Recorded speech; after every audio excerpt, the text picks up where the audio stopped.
Good morning friends. आज हम सेक्शुअल हिंदी हाई स्कूल चैनल पर standard 11 science subject physics chapter number 3 का अध्ययन करेंगे। तो चलो बच्चों शुरुआत करते हैं। बेस्ट ऑफ लक, अच्छी तरह सीखेंगे। गति समय के सापेक्ष वस्तु की स्थिति में होने वाले परिवर्तन को गति कहते हैं।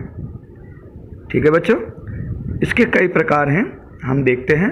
सबसे पहले सरल रेखीय गति।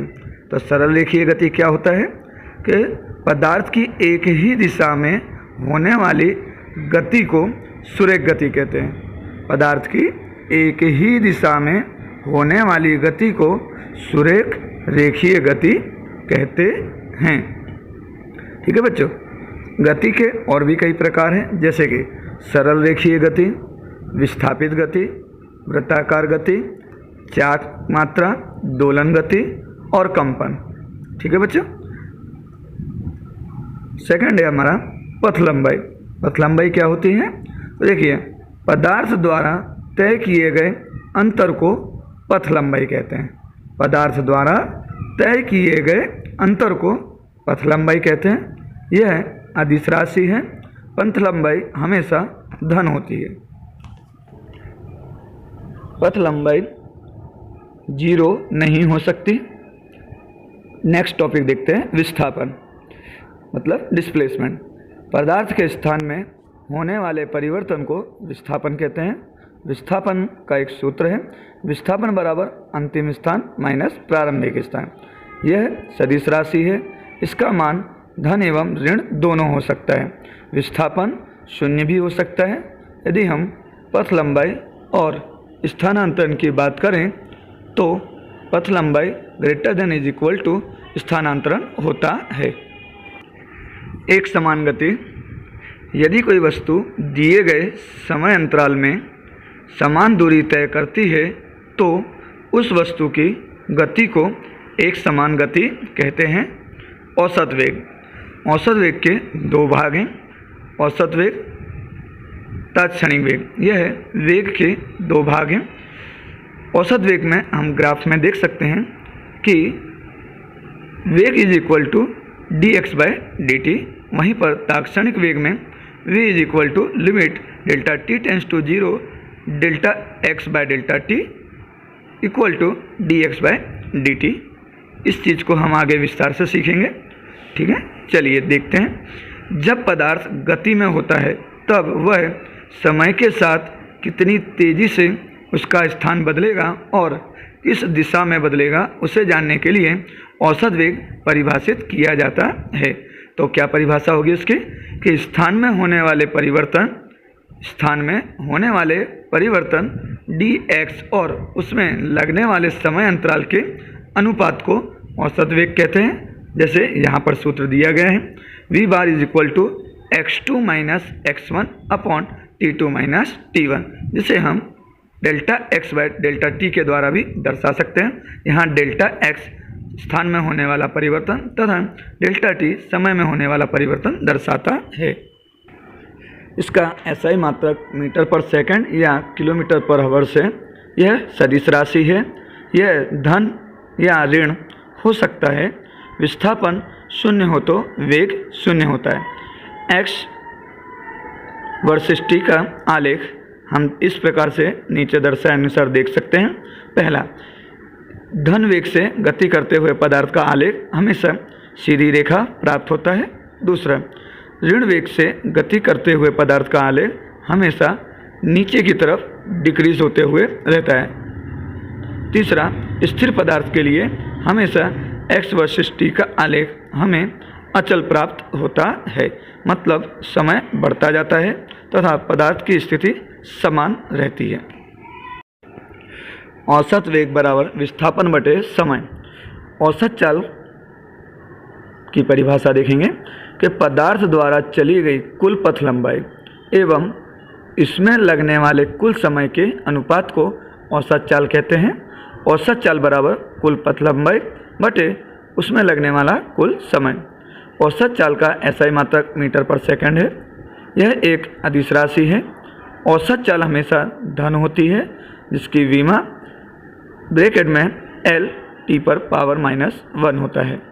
तात्क्षणिक वेग और तात्क्षणिक चाल की बात करेंगे। किसी गतिमान वस्तु का भिन्न भिन्न क्षणों पर वह किस गति से चल रही है यह जानने के लिए तात्क्षणिक वेग या तात्क्षणिक चाल को परिभाषित किया जाता है। गतिमान वस्तु का तात्क्षणिक वेग उसके औसत वेग के बराबर होता है। तात्क्षणिक वेग v बराबर limit delta T tends to 0 delta x by delta T बराबर dx बाय dt, जहाँ dt समय के सापेक्ष उस क्षण में dx स्थान में होने वाला विस्थापन है। किसी भी क्षण तात्कालिक चाल और तात्कालिक वेग के मूल्य समान होते हैं। प्रवेग एक्सीलरेशन त्वरण, इसकी परिभाषा देखेंगे कि इकाई समय में वेग में होने वाले परिवर्तन को प्रवेग कहते हैं। इसका SI मात्रक मीटर पर सेकंड स्क्वायर है। यह एक सदिश राशि है। प्रवेग की दिशा वेग में होने वाले परिवर्तन की दिशा की तरफ हमेशा होती है और इसे A से दर्शाते हैं। औसत प्रवेग वेग में होने वाले परिवर्तन तथा समय के अनुपात को औसत वेग कहते हैं। औसत वेग a bar is equal to delta v by delta t, जहाँ delta v is equal to v2 minus v1 और डेल्टा टी बराबर t2 माइनस t1 होता है। तात्क्षणिक प्रवेग समय अंतराल सूक्ष्म लेने पर limit delta T tends to 0 लेने पर औसत वेग बराबर तात्क्षणिक वेग प्राप्त किया जा सकता है, जहाँ a बराबर limit delta T tends to 0 delta v by delta T, जिसे यदि सूक्ष्म के लिए बात की जाए तो dv बाय dt द्वारा भी दर्शाया जा सकता है, जहाँ वेग बराबर delta x by delta T होता है। a is equal to D by D T, जहाँ जहाँ हम v की कीमत dx बाय dt रखते हैं तो हमें a बराबर D square by D square X by D T square प्राप्त होता है। अर्थात जो त्वरण है, जो एक्सीलरेशन है, वह स्थानांतर के द्वितीय विकलन के बराबर होता है, जहाँ v वर्सेस t का आलेख में स्पर्शक का ढाल उस समय के प्रवेग दर्शाता है। वेग की तरह प्रवेग धन, ऋण या शून्य हो सकता है। यहाँ पर हम कुछ आलेख देखेंगे, जैसे कि पहले में अचल वेग से गति हो तब त्वरण a बराबर 0 होता है, जहाँ v वर्सेस t के आलेख में आप देख सकते हैं कि त्वरण में होने वाला परिवर्तन शून्य है तथा x वर्सेस t के आलेख में हमेशा समय के साथ विस्थापन बढ़ता है।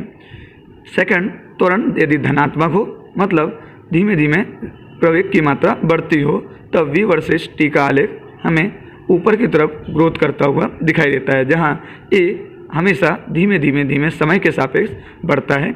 उसी में हम x वर्सेस t का आलेख देखें तो होने वाला जो विस्थापन है वह हमें धनात्मक प्राप्त होता है। थर्ड कंडीशन में हमें यदि त्वरण a ऋणात्मक लिया गया हो तो वेग वर्सेस t के आलेख में हम देखेंगे कि धीमे धीमे वेग का मान घटता है तथा x वर्सेस t के आलेख में जो कि होने वाला विस्थापन है वह हमें ऋणात्मक प्राप्त होता है। नेक्स्ट थ्योरी देखेंगे। नेक्स्ट टॉपिक है हमारा एक समान त्वरित सरल रेखीय गति के शुद्ध गति के समीकरण प्राप्त करना। ठीक है बच्चों, ये काफ़ी इंपॉर्टेंट थ्योरी है, बड़े ध्यान से सीखेंगे। पहले हम हमारा डायग्राम देख लेते हैं जो कि v वर्सेस t का बनाया गया है, जहाँ हम v पर मतलब y एक्सिस पर देख सकते हैं कि v0 और v के लिए दर्शाया गया है, जहाँ पर v0 के लिए a पॉइंट तथा t के समय पर देखा जाए bc तथा एक के लिए देखा जाए जैसे कि y पर तो v और v0 लिया गया है। यदि हम उसका एक ग्राफ बनाते हैं तो v माइनस v0 के अनुसार हमें जो ग्राफ है इस प्रकार से प्राप्त होता है। चलिए अब यही हम सूत्रों के अनुसार देखते हैं कि त्वरण बराबर a बराबर क्या होता है, v2 minus v1 upon t2 minus t1 तथा v1 is equal to v0, t1 is equal to 0 तथा v2 is equal to v तथा t2 इक्वल टू t लिया जाए तो हमें सूत्र इस प्रकार से प्राप्त होगा कि a is equal to v minus v0 upon t। ठीक है बच्चों, जहाँ पे हमने t1 क्या ले लिया है 0, जिसकी वजह से वह चला गया और t2 बराबर t होने के कारण हम सिर्फ t ही लेते हैं। तो हमें सूत्र क्या प्राप्त होगा, v minus v0 is equal to at। ठीक है, यदि हम v0 को दाहिनी तरफ ले जाएं तो सूत्र बनता है v बराबर v0 प्लस at। इसी के अनुसार यदि 0 से t के बीच का क्षेत्रफल देखा जाए तो 0 से t के बीच का क्षेत्रफल बराबर डेल्टा ABC का क्षेत्रफल प्लस आयत OACD का क्षेत्रफल, उसका सूत्र के अनुसार हम कीमत रखेंगे तो बराबर 1/2 v minus V zero into T plus V zero T. क्षेत्रफल का किया गया विस्थापन तय होता है। x बराबर 1/2 v minus V zero into T plus V zero T. यहाँ हम उसकी कीमत यदि रखें तो v माइनस वी जीरो बराबर 80 होता है, जहाँ पे विस्थापन बराबर x is equal to 1/2 80 square plus V zero T प्राप्त होता है। यदि हम इसको सूत्र को सही तरीके से लिखना चाहें तो x बराबर we zero T plus 1/2 80 square लिखा जा सकता है। चलिए बच्चों, हमको दूसरा प्राप्त हो गया। अब हम तीसरे सूत्र के लिए आगे बढ़ते हैं। तो x बराबर 1/2 minus V zero T plus V zero T. यदि 1/2 को अंदर गुणाकार किया जाए तो नीचे अनुसार हमें प्राप्त होता है। यदि हम x बराबर v plus V zero upon T into T प्राप्त होगा। ऊपर के अनुसार देख सकते हैं कि v minus V zero plus 2v0 में से यदि एक v0 कम हो जाता है तो हमें v plus V zero upon 2 into T प्राप्त होता है, जहाँ t बराबर v minus V zero upon a होता है। यदि यही t की कीमत हम ऊपर दर्शाए अनुसार सूत्र में रखते हैं, जो कि विस्थापन का सूत्र नंबर 2 है, तो x बराबर v plus V zero upon 2 into V minus V zero upon a प्राप्त होगा। x बराबर V square minus V zero square upon 2a। यदि हम इसको क्रमानुसार लिखा जाए तो वी स्क्वायर जो माइनस वी जीरो स्क्वायर है उसको हम बाईं ओर ले जाएंगे तथा जो 2a है उसको x से गुणाकार कर देंगे तो सूत्र प्राप्त होता है वी स्क्वायर बराबर we zero square plus 2ax। ये हमारा तीसरा सूत्र है। इस प्रकार से v बराबर we zero plus 80, second x बराबर we zero T plus 1/2 80 square, तीसरा वी स्क्वायर बराबर we zero square plus 2ax सूत्र प्राप्त होते हैं। चलिए बच्चों, हम नेक्स्ट टॉपिक की ओर बढ़ते हैं। तो एक विमा में नियमित गति में आपेक्षित वेग समझाओ। आपेक्षित वेग अथवा सापेक्ष वेग हम इसको कह सकते हैं। x अक्ष पर नियमित गति करते दो पदार्थ का जमीन के सापेक्ष वेग क्रम अनुसार va तथा vb है। t बराबर 0 समय पर a तथा b का स्थान क्रमशः xa0 तथा xb0 है। t बराबर t समय पर इनका स्थान xat तथा xbt है, जहाँ पर यदि हम सूत्र अनुसार लिखें तो xat बराबर xa0 प्लस vat तथा xb बराबर xb0 प्लस vbt प्राप्त होता है। यह विस्थापन के सूत्र के लिए हम देख सकते हैं। चलिए बच्चों, आगे बढ़ते हैं। a तथा b के बीच विस्थापन xbat is equal to xbt minus xat, जहाँ पर हम xbt माइनस xat की कीमत रखेंगे तो हमें प्राप्त होता है xbt is equal to xb0 minus xa0 plus vb minus va। t हमने कॉमन ले लिया है। a का वेग b के सापेक्ष में यदि हम देखें तो vab is equal to va minus vb प्राप्त होगा। वस्तु b का वेग a के सापेक्ष यदि देखें तो vba बराबर vb माइनस va होगा। इस प्रकार से समीकरण 1 और 2 से पता चलता है कि vba यह vab से नेगेटिव प्राप्त होता है, अर्थात यह एक दूसरे से विपरीत दिशा में प्राप्त होता है। इसी के अनुसार यदि हम आलेख देखें तो x वर्सेस t का आलेख प्राप्त करने पर हम देख सकते हैं कि पदार्थ a की गति तथा पदार्थ b की गति समय के अनुसार दिखाई जा रही है, जहां पर 0 से x y अक्ष पर तथा 0 से t x अक्ष पर दर्शाया गया है। समान वेग से गति करते a तथा b पदार्थ को यहाँ पर निरूपित किया गया है। यदि va बराबर vb हो तो vb minus va is equal to 0 प्राप्त होगा। ठीक है बच्चों, देखो सेकंड नंबर पे यदि va is greater than vb हो तो परिणाम हमें ऋणात्मक प्राप्त होता है। कैसे?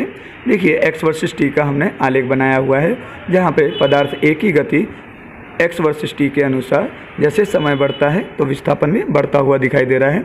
जहाँ पे पदार्थ b के लिए देखें तो समय के सापेक्ष स्थानांतरण में किसी भी प्रकार का परिवर्तन देखते हैं नहीं मिलता है।